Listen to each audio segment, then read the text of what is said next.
Geometry शब्द देखते ही हम भागने लगते हैं, क्योंकि स्कूल में गणित के इस ज्योमेट्री के चैप्टर ने हमारे दिमाग को बहुत टॉर्चर किया है।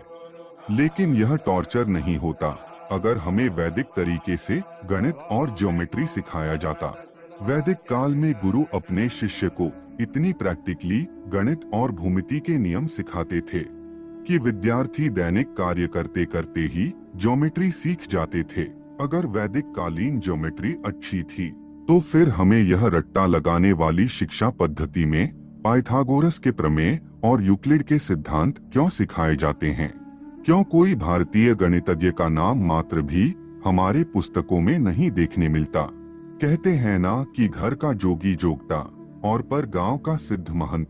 दूसरों को तो हमारी संस्कृति से ईर्ष्या और जलन थी ही, लेकिन हमने खुद ने भी अपनी महानता को नहीं पहचाना। आज विदेशी लोग तो वैदिक गणित को अपना रहे हैं, लेकिन हमारे देश के ही कई लोग ऐसे हैं जो किसी खास मकसद से भारत और खासकर सनातन धर्म को बदनाम करने का अभियान चला रहे हैं। तो हमारा भी उत्तरदायित्व बनता है कि हम अपनी महान विरासत को पहचानें और हमारे जीवन में शामिल करें और किसी दुष्प्रचार का शिकार न बने। दुष्प्रचार तो ऐसा भी किया जाता है कि न तो हमारे यहाँ विमान शास्त्र था, न हमारे यहाँ परमाणु विज्ञान था, न हमारे यहाँ आयुर्वेद था, न हमें गणित आता था और न ही हमें ज्योमेट्री आती थी।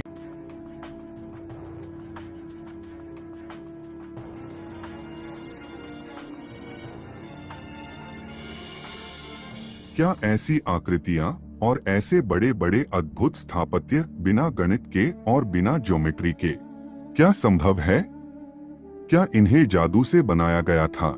इस जादूगरी को करने के लिए हमें उच्च कोटि की ज्योमेट्री का ज्ञान होना जरूरी है, जो हमारे वैदिक ऋषि मुनियों के पास था।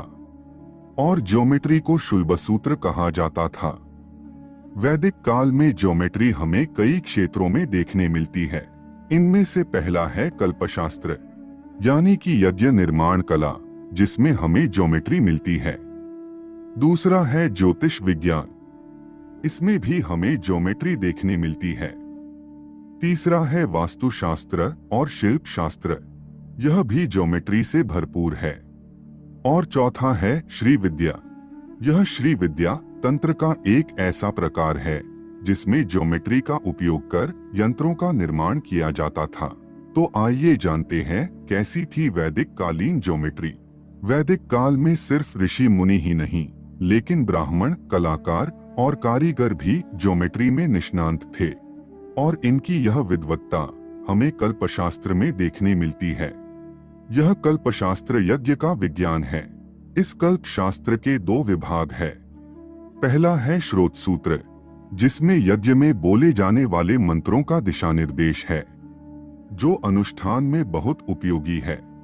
और दूसरा विभाग है शुल्ब शास्त्र, जिसमें यज्ञ और यज्ञ वेदी की तैयारी के बारे में है, और यह ज्योमेट्री के लिए बहुत ही महत्वपूर्ण है। शुल्ब सूत्र का अर्थ है शुल्ब यानी कि रस्सी और सूत्र यानी कि सिद्धांत या नियम। और यह सिद्धांत यज्ञ की वेदी बनाने के लिए बहुत महत्वपूर्ण थे। प्राचीन समय में नाप लेने के लिए रस्सी का उपयोग किया जाता था।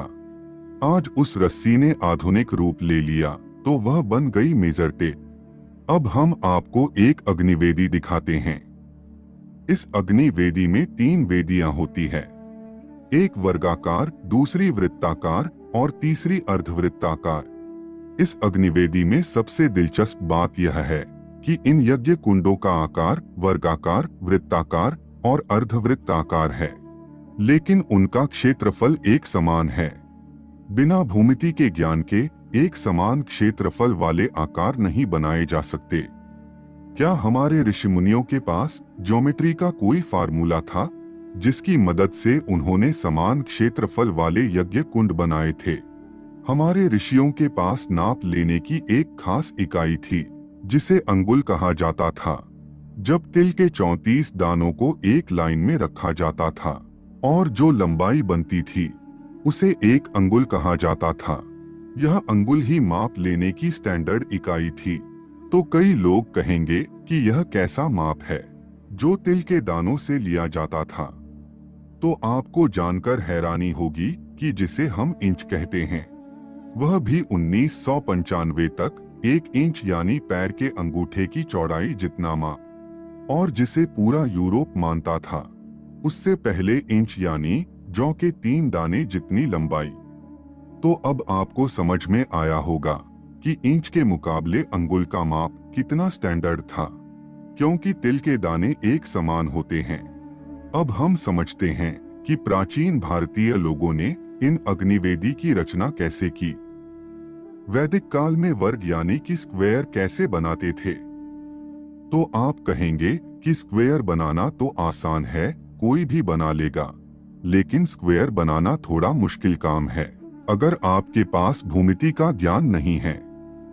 आप स्क्वायर तो बना लोगे, लेकिन वह 90 डिग्री वाला स्क्वायर नहीं होगा, और इसका सबूत आपको कई घरों में देखने मिल जाएगा। प्राचीन भारत में किसी यज्ञ या स्थापत्य के लिए वर्ग बनाने के लिए सबसे पहले दिशाओं का निर्धारण किया जाता था। दिशाओं का निर्धारण सूर्य को देखकर किया जा सकता है, लेकिन परेशानी वाली बात यह है कि सूर्य की पोजीशन अलग अलग मौसम में और संक्रांति में बदलती रहती हैं। तो परफेक्ट दिशा को कैसे निर्धारित किया जाए? तो उसके लिए हमारे वैदिक ऋषि एक छड़ी को लेते थे और एक डोरी लेते थे। डोरी के छोर पर एक कील को बांधते थे और एक छोर उस छड़ी से बांधते थे और छड़ी को जमीन पर खड़ा कर एक सर्कल दौड़ते थे, और यह काम सूर्योदय से पहले किया जाता था। अब जब सूर्योदय होता है तो उस छड़ी की परछाई सूर्य की विपरीत दिशा में पड़ती है, और जब सूर्य जैसे जैसे ऊपर चढ़ता है तो उसकी परछाई भी अपना स्थान बदलती जाती है, और सूर्यास्त होने पर उसकी परछाई सूर्य के सामने पड़ती है। इस विधि से हमें 2 बिंदु प्राप्त होते हैं। इन बिंदुओं को जोड़ने से हमें पूर्व और पश्चिम रेखा प्राप्त होती है। अब दूसरा स्टेप है स्क्वायर को दौड़ना। अब हमें 5 अंगुल का स्क्वायर बनाना है, तो हम 5 अंगुल की डोरी लेंगे, और 10 अंगुल का स्क्वायर बनाना है तो 10 अंगुल की डोरी लेंगे। उसे लेकर उस पूर्व पश्चिम रेखा पर एक सर्कल दौड़ना है। अब ए को सेंटर में रखकर एक दूसरा सर्कल दौड़ना है।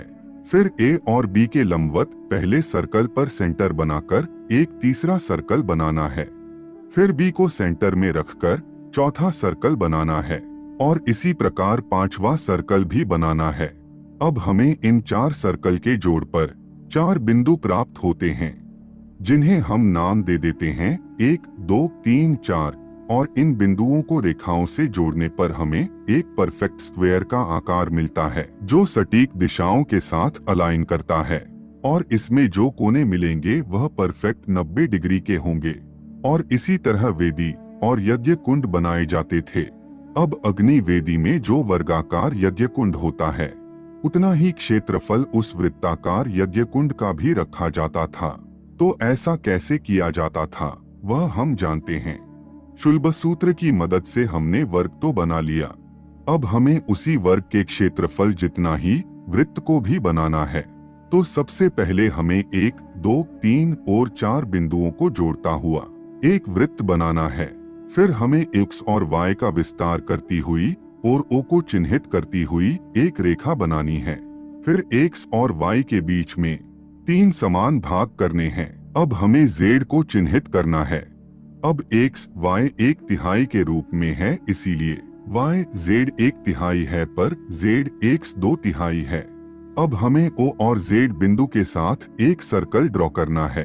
अब यह o और z से बना सर्कल बहुत महत्वपूर्ण है, क्योंकि इस सर्कल का क्षेत्रफल उस वर्ग के क्षेत्रफल जितना ही है।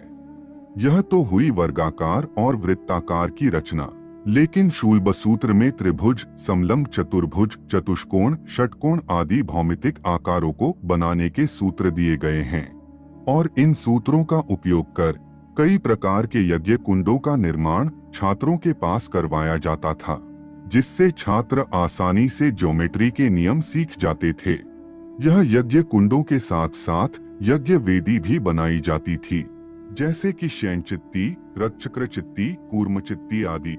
यज्ञ कुंड और यज्ञ चित्ती का निर्माण करते करते छात्र पाई के बारे में भी जानकारी प्राप्त करते थे और पाइथागोरस का प्रमेय भी सीख जाते थे। तो कई लोग कहेंगे कि पाई का मूल्य और पाइथागोरस का प्रमेय तो पश्चिमी गणितज्ञों की देन है। वैदिक काल में यह कैसे हो सकता है? तो हम आपको बता दें कि हमारे ऋषि पाई के मूल्य से भलीभांति अवगत थे। पाई एक गणितीय नियतांक है। किसी वृत्त की परिधि उसके व्यास के अनुपात के बराबर होती है, जिसका मूल्य 3.14159 के बराबर है। यदि किसी वृत्त का व्यास 1 अंगुल है तो उस वृत्त की परिधि पाई के बराबर यानी कि 3.14159 अंगुल जीतनी होगी। आर्यभट्टीय गणितपाद सूत्र 10 में आर्यभट्ट ने इसका उल्लेख किया है। चतुराधिकं शतमष्ट गुण द्वाषष्टिस् तथा सहस्राणा अयुतद्वयस्य विष्कंभस्यासन्नो वृत्त प्रीणाः। मतलब कि 100 में 4 जोड़े 8 से गुणा करें और फिर 62,000 जोड़े। इस नियम से 20,000 परिधि के एक वृत्त का व्यास पता लगाया जा सकता है। तो आपने देखा कि पाई का मूल्य आर्यभट्ट ने 3.1416 बता दिया था, जो कितना सटीक था। इसी प्रकार पाइथागोरस से पहले ही हमारे ऋषि बौधायन ने समकोण त्रिभुज के विकर्ण के वर्ग का नियम दिया था। दीर्घस्याक्षण्या रज्जुः पार्श्वमानी तिर्यका मानी च यत् पृथक भूते कुरुतस्तदुभ्यां करोति। एक आयत का विकर्ण उतना ही क्षेत्र इकट्ठा बनाता है जितने की उसकी लंबाई और चौड़ाई अलग अलग बनाती हैं। यही तो पाइथागोरस का प्रमेय है। इस सूत्र से स्पष्ट है कि इस प्रमेय की जानकारी भारतीय गणितज्ञों को पाइथागोरस के पहले से ही थी। वस्तुतः इस प्रमेय को बौधायन पाइथागोरस प्रमेय कहा जाना चाहिए।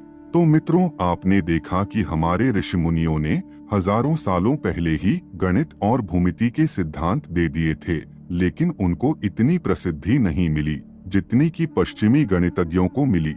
हम आपको अपील करते हैं कि इस वीडियो हमारे महान ऋषि कात्यायन, बौधायन और आर्यभट्ट के नामों से भर जाना चाहिए और प्रस्तुति को लाइक करना ना भूले। धन्यवाद।